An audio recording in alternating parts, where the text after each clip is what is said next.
I found the invitation by accident, tucked between magazines on my sister's coffee table. Elegant cardstock, gold lettering, celebrating my father's 70th birthday. When I saw the guest list, my hands started shaking. Every family member was listed, except my 8-year-old son. They'd forgotten to invite their own grandson to his grandfather's milestone birthday. What I discovered about why they excluded him changed everything I thought I knew about my family and led me to throw the party that exposed their true colors. If you're dealing with family drama or feeling like the outsider in your own family, this story might hit close to home. Hit subscribe because this is just the beginning of how I learned to protect my son from people who were supposed to love him unconditionally. My name is Vanessa, I'm 33, and for most of my adult life, I thought I understood exactly where I stood in my family. I'm a marketing coordinator at a tech startup in Riverside Heights, a quiet suburb about 40 minutes outside of Denver. I have a cozy 2-bedroom house with a yellow front door and a backyard that's mostly taken over by my son's soccer equipment and elaborate obstacle courses he builds for our dog, Benny. My son Ethan just turned 8 last month. He's one of those kids who collects interesting rocks, asks if we can adopt every stray cat in the neighborhood, and has memorized more dinosaur facts than most paleontologists. He's got these huge brown eyes and this infectious laugh that makes everyone around him smile. Honestly, he's the best thing I've ever done with my life. Ethan's father, Derek, left when Ethan was 2. Just packed up one day and decided fatherhood wasn't for him. It was devastating at the time, but honestly, we're better off without him. Ethan doesn't remember much about Derek.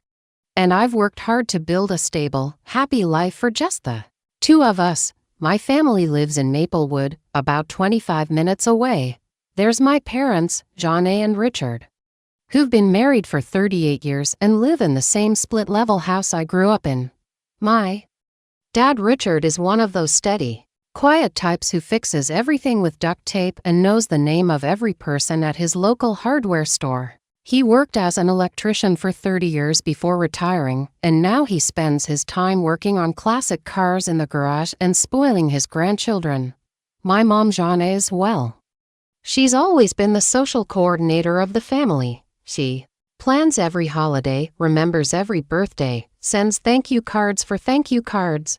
She worked as a school secretary for most of my childhood, so she has this way of organizing people and events that's honestly pretty impressive. She's also got strong opinions about everything and isn't shy about sharing them. Then there's my sister Lindsay. She's 3 years older than me, married to a guy named Brad who works in finance, and they have 2 kids, Ava, who's 11, and Caleb, who's 9. Lindsay lives in this gorgeous colonial house in the nicer part of Maplewood, the kind with the perfect lawn and seasonal wreaths that match her throw pillows.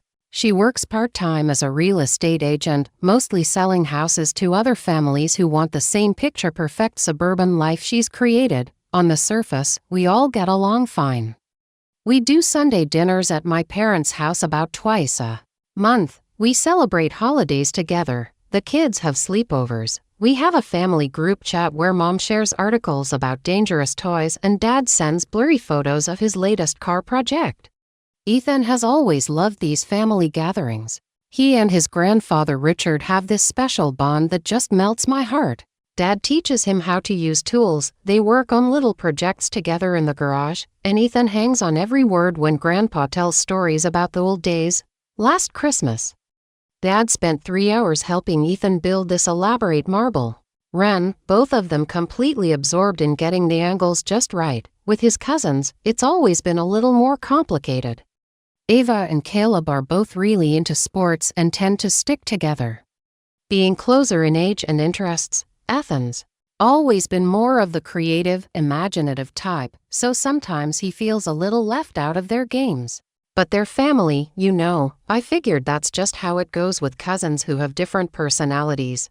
Lindsay and I have the typical sister relationship, we love each other. But we're also really different people. She's always been the achiever, the one who did everything right, got married at the perfect age, bought the perfect house, had kids at the perfect time. I took a different path, obviously. Single motherhood wasn't exactly in my 5-year plan, but I've made it work. Sometimes I catch little comments from Lindsay about my choices, nothing dramatic. Just those subtle digs wrapped in concern. You sure you should let Ethan stay up that late on a school night? Or I saw this article about how important male role models are for boys his age. Stuff like that. I always figured it was just her way of showing she cared, even if it came out wrong. My parents have always been supportive of me raising Ethan alone. When Derek left, they stepped up in a big way. Dad would pick Ethan up from daycare when I had to work late. Mom would babysit when I had dates or just needed a break. They never made me feel like a failure or like I was somehow less than Lindsay because my life didn't follow the traditional script. At least, that's what I thought. The thing about family is that you don't always see the dynamics clearly when you're living inside them. You accept certain patterns because they've always been that way. You make excuses for behavior that, if it came from anyone else, you'd recognize as problematic. You tell yourself that blood is thicker than water and that family comes first, even when that family doesn't always treat you like you come first for them. I'd started to notice some things over the past year or so, but I convinced myself I was being oversensitive, like how Ava and Caleb always seemed to get the more expensive Christmas gifts. How family photos were always organized with Lindsay's family in the center and Ethan and me sort of off to the side. How conversations about family vacations or special events always seemed to happen when I wasn't around. And I'd find out about them after the fact. But I told myself these were small things, normal family stuff. Every family has its quirks, right? The birthday party situation started innocently enough. Dad's 70th birthday was coming up in November, and Mom had been talking about it for months. We need to do something special, she kept saying. 70 is a big milestone. She'd mention it during our Sunday dinners, talking about maybe renting a hall or having a big backyard party if the weather held up. I was excited about it. Ethan was excited about it. He'd already started working on a special birthday card for Grandpa, complete with drawings of all the projects they'd worked on together. He'd ask me every few weeks if it was time for Grandpa's party yet, and I'd tell him we had to wait a little longer, about 6 weeks before the birthday. The family conversations about the party started getting more specific. Mom would mention things like I need to order the cake soon and we should probably send invitations in the next week or two. But every time I asked about details, what I could bring, what time to arrive, whether I should coordinate with Lindsay about anything, I'd get vague answers. Oh, we're still figuring out the details, Mom would say. Don't worry about it, honey. We'll let you know. I didn't think much of it at first. Mom's always been a bit scattered when it comes to party planning. Despite her reputation as the family organizer, she likes to have everything perfect, which sometimes means she changes her mind about details multiple times before settling on final plans. But then I started noticing other things. Lindsay would mention the party in our family group chat, but her messages were always vague too. Things like can't wait for Dad's big day. Or the kids are so excited for the party, but no actual details about timing or what to bring or how we were handling logistics. When I'd respond asking for specifics, the conversation would just move on. Someone would change the subject or start talking about something else entirely. It was subtle enough that I couldn't quite put my finger on what felt off about it, but something definitely felt off. 3 weeks before the birthday, I decided to take matters into my own hands. I called Lindsay directly to ask about coordinating our gifts for Dad and to offer to help with any party preparations. Oh, don't worry about it, she said, her voice bright and cheerful. Mom and I have everything handled. We don't want you to stress about it. I'm not stressed, I said. I just want to help, and I'd like to know what time to show up and what to bring. There was a pause. We'll send you all the information soon, she said. Mom's still finalizing a few things. That should have been my first real clue that something was wrong. Lindsay is many things, but disorganized isn't one of them. If she was planning a party, she'd have color-coded spreadsheets and a timeline, mapped out weeks in advance. The vague, we'll let you know responses weren't like her at all. But I trusted my family.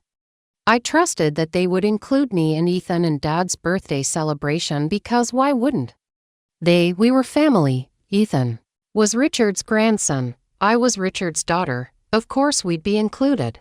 Looking back now, I can see all the signs I missed. All the little moments that should have told me something was happening behind the scenes. But when you love people and trust them, you give them the benefit of the doubt, you assume their intentions are good, even when their actions suggest otherwise. I was about to learn that sometimes the people who are supposed to love you unconditionally are the same people who will hurt you in ways you never saw coming. But first, let me tell you about the day I found that invitation, the day everything changed. It was a Tuesday in late October, about 2 weeks before Dad's birthday. I had just picked up Ethan from soccer practice and we were both starving. So I decided to stop by Lindsay's house to see if she wanted to grab dinner together. We'd done this before, impromptu family dinners, when I was too tired to cook and she was between showings. Lindsay's house always looks like it belongs in a home improvement magazine.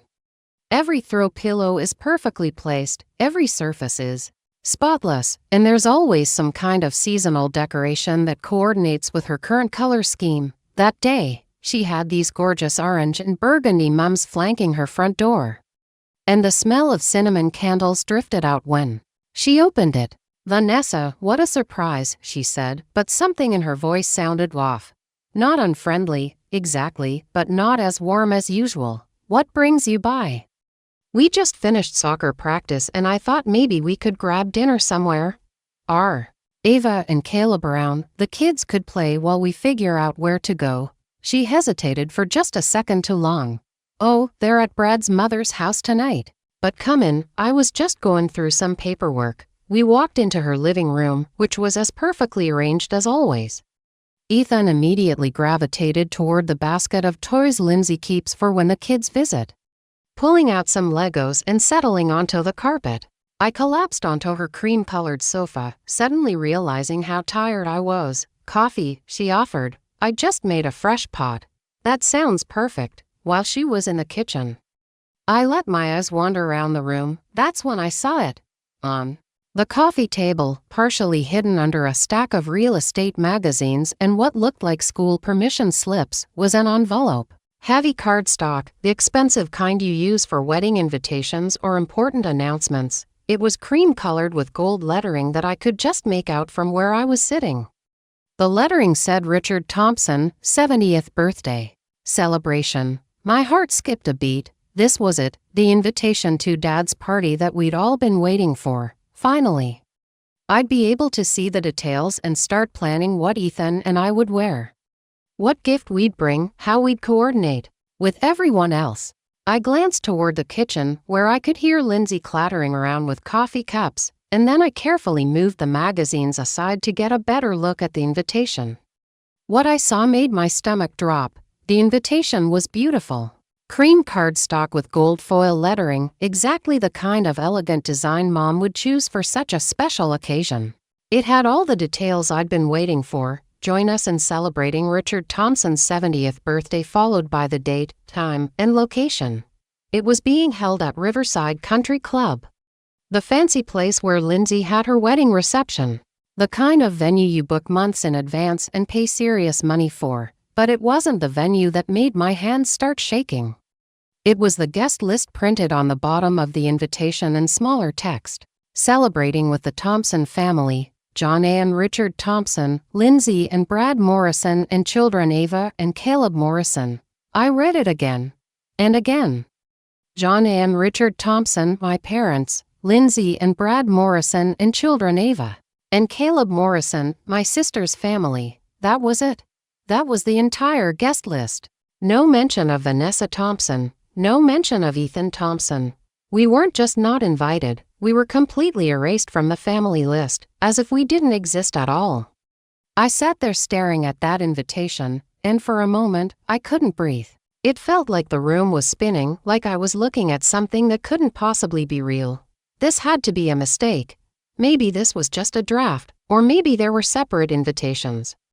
Or maybe, but even as my mind scrambled for explanations, I knew this wasn't a mistake, this was a deliberate choice. Someone had made a conscious decision to exclude my son and me from my own father's 70th birthday celebration. "Here's your coffee," Lindsay said, walking back into the room with 2 steaming mugs. I quickly moved the magazines back over the invitation, my hands shaking so badly I almost knocked over the lamp on the side table. I took the coffee mug from her, hoping she couldn't see how rattled I was. "Thanks," I managed to say, my voice sounding strange even to my own ears. "Are you okay?" she asked, settling into the chair across from me. "You look a little pale." I looked at my sister, really looked at her. She was sitting there in her perfectly coordinated outfit, in her perfectly decorated living room, acting perfectly normal, as if she hadn't just excluded her own nephew from a family celebration, as if this was just another ordinary Tuesday evening. "I'm fine," I lied, "just tired from work." But I wasn't fine. I was sitting there with my son playing on the floor beside me, both of us completely unaware that we'd been written out of our own family story. And my sister, who I'd trusted and loved my entire life, was sitting across from me acting like nothing had happened. The rest of that visit was torture. I tried to make normal conversation while my mind raced with questions. How long had they been planning this party without us? Was this Mom's idea or Lindsay's? Did Dad know we weren't invited? How could they sit at Sunday dinner with us, week after week, knowing they were planning to exclude us from such an important family milestone? I kept glancing at Ethan, who was happily building with Legos, completely oblivious to what I'd just discovered. This innocent little boy who loved his grandfather so much, who had been working on that birthday card for weeks, who asked about the party every few days with such excitement in his voice. They were planning to exclude him, their own grandson, nephew, family member, and they were all just okay with it.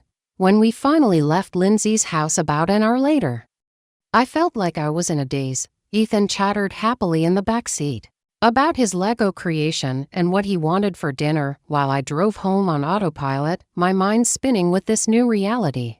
That night, after Ethan was asleep, I sat on my couch with a glass of wine and tried to make sense of what I'd discovered. I kept thinking there had to be an explanation. Maybe the invitation I saw was outdated. Maybe they were planning multiple events. Maybe there was some detail I was missing that would make this all make sense. But deep down, I knew better. The invitation had been recent, it was on nice paper, professionally printed, with specific venue details. This wasn't a draft or a placeholder. This was the real invitation to my father's 70th birthday party, and my son and I were not on it. The worst part was realizing that this exclusion had been planned. It wasn't a last-minute oversight or a miscommunication. Someone had sat down and made a deliberate choice about who belonged at this family celebration, and they had decided that Ethan and I didn't make the cut. I thought about all those vague responses I'd been getting when I asked about party details. All those times Mom and Lindsay had changed the subject when I tried to offer help or ask for information. They weren't being disorganized or scattered. They were actively avoiding giving me details about an event I wasn't invited to, and the cruelest part, they were going to let me find out at the last minute, or maybe they were hoping I'd never find out at all. Maybe the plan was to have the party, post photos on social media afterward, and just pretend it had been a small, intimate gathering when I inevitably asked why we weren't included. I couldn't sleep that night.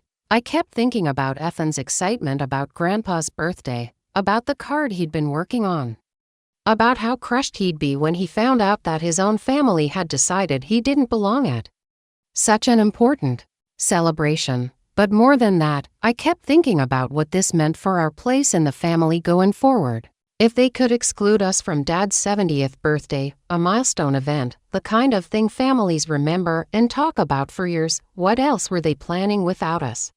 What other family moments were Ethan and I going to be written out of? The next morning, I woke up with a knot in my stomach and a decision to make. I could confront them directly and demand an explanation. I could pretend I'd never seen the invitation and wait to see how they handled the situation. Or I could start digging deeper to figure out exactly what was going on and why. I chose option 3. Over the next few days, I started paying closer attention to family interactions. I noticed things I'd been overlooking before.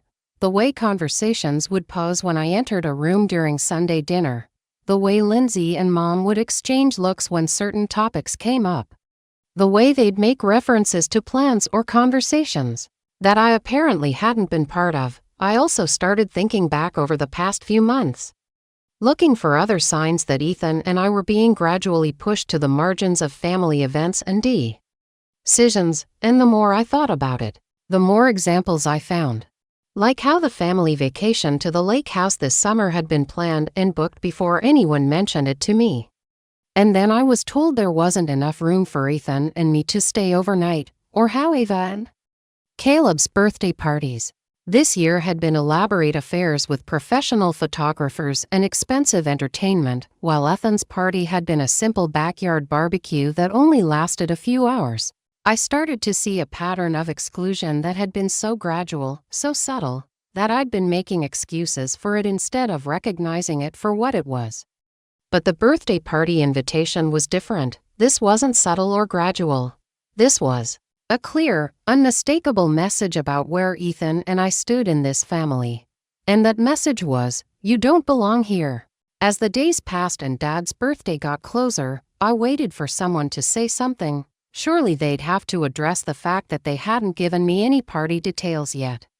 Surely Mom would call or Lindsay would text with information about timing and what to bring. But nothing came. The family group chat continued with its usual mix of random articles and blurry photos, but no mention of party logistics. Sunday dinner conversations continued to include vague references to Dad's big day but no concrete information I could act on. They were really going to do this. They were really going to exclude us and hope I just didn't notice, or didn't care, or didn't matter enough for them to worry about it. That's when I knew this wasn't just about a birthday party. This was about something much bigger, much deeper, and much more painful than I'd ever imagined possible. Next week, I'll tell you about the conversation that finally forced the truth into the open, and how I discovered this wasn't just a simple oversight. It was a calculated decision that had been months in the making. And the reasons behind it were worse than I could have imagined. If you've ever felt excluded by your own family, or if you've had to protect your children from people who were supposed to love them, let me know in the comments. Your stories help other people feel less alone. The day before Dad's birthday, I couldn't take it anymore. I called my mom directly. Hey Mom, I never got the details for Dad's party tomorrow. What time should Ethan and I be there? The silence stretched so long I thought the call had dropped. Finally, she cleared her throat. Oh honey, we decided to keep it small this year, just immediate family. My blood ran cold. I am immediate family, Mom. Ethan is your grandson. Another pause. Well, Lindsay thought, we thought it might be better if it was just the nuclear families. You know how Ethan can be at formal events. How Ethan can be, my polite, well-behaved 8-year-old who had never caused a scene in his life. What do you mean by that? He just gets so energetic. And this is at the country club, Vanessa. There are standards, as if my son was somehow beneath their standards. So you're telling me that my father's 70th birthday party is happening tomorrow at a venue I had to find out about by accident. And my son and I aren't invited because you think Ethan might embarrass you. Don't be dramatic. We can celebrate with Dad another time. Dramatic. I was being dramatic for wanting my son included in his grandfather's milestone birthday. That's when it hit me. This wasn't about Ethan's behavior. This was about me. The single mom who didn't fit their perfect family image. The daughter who chose a different path and reminded them that their picture-perfect world had cracks in it. You know what, Mom, you're right. We will celebrate with Dad another time. In fact, we'll celebrate with him tomorrow. I hung up and immediately called Dad's favorite restaurant. Hi. I'd like to make a reservation for tomorrow evening. Just 3 people. Then I called Dad directly. Hey Dad, would you like to have dinner with Ethan and me tomorrow night? Just us 3. That sounds wonderful, sweetheart. What's the occasion? Your birthday, Dad. It's your 70th birthday. The surprise in his voice broke my heart. You remembered. Of course I remembered. How could I forget that evening? I sat Ethan down and explained that Grandpa's party plans had changed, but we were going to take him to dinner instead, just the 3 of us. Will Grandma and Aunt Lindsay be there too? He asked. No, buddy, they have other plans. but we're going to make it extra special." Ethan's face lit up. "Can I bring the card?" I made, "Absolutely." The next evening, we picked up Dad and went to Romano's, his favorite Italian place where he'd been taking me since I was Ethan's age. We got the corner booth he always requested. And I watched my father's face transform as Ethan presented him with that handmade card. "This is the best birthday card I've ever received," Dad said, his eyes getting watery as he looked at Ethan's drawings of all their garage projects together. We spent 3 hours at that restaurant. Dad told Ethan stories about his childhood, taught him how to properly twirl spaghetti, and they made plans for their next building project. It was perfect. Intimate, genuine, filled with actual love instead of obligation. Meanwhile, my phone buzzed with photos from the country club, Lindsay posting pictures of the elegant party, Mom sharing images of the fancy cake. Everyone dressed up and smiling for the camera. Not one person asked where Dad was. Not one person noticed that the guest of honor had chosen to spend his birthday elsewhere. The photos revealed everything I needed to know. The party wasn't about celebrating Dad. It was about celebrating their image of the perfect family. And apparently, that image didn't include the single mom and her fatherless son. The next day, Mom called. "Where was Dad last night? He missed his own party. He was with us, having dinner, celebrating his actual birthday with people who actually wanted him there." "Vanessa, you can't just steal him away from family events." "Family events, Mom, you didn't invite us. You told me yesterday that we weren't welcome because Ethan might embarrass you." "I never said that. You said he gets too energetic for the country club standards." "Well, he does. And frankly, Vanessa, you've been letting him get away with too much lately." "Lindsay, and I think stop, just stop." I took a deep breath. "You know what I think. I think you've been looking for excuses to push us out of this family for years. And last night proved that Dad is the only one who actually cares about having us around." The truth was finally out in the open. 3 months later, we moved to Colorado Springs to be closer to my college friend who'd been begging me to relocate for years.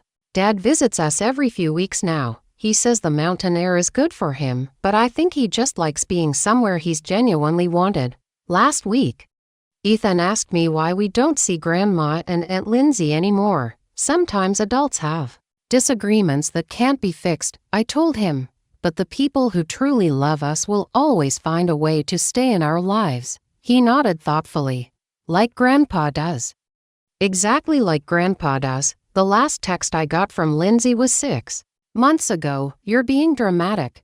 Family should forgive family." But here's what I learned. Family isn't just about blood. It's about who shows up. It's about who includes you, celebrates you, and makes space for you in their life. And sometimes, the family that matters most is the one you choose. If this story resonated with you, please share it. Someone in your life might need to hear that they deserve better than being treated like a burden by people who claim to love them. Hit subscribe for more real stories about setting boundaries and choosing yourself. Sometimes the bravest thing you can do is walk away from people who make you feel small, even when they're family. Especially when they're family. Up next, you've got 2 more standout stories right on your screen. If this one hit the mark, you won't want to pass these up. Just click and check them out. And don't forget to subscribe and turn on the notification bell so you don't miss any upload from U.S.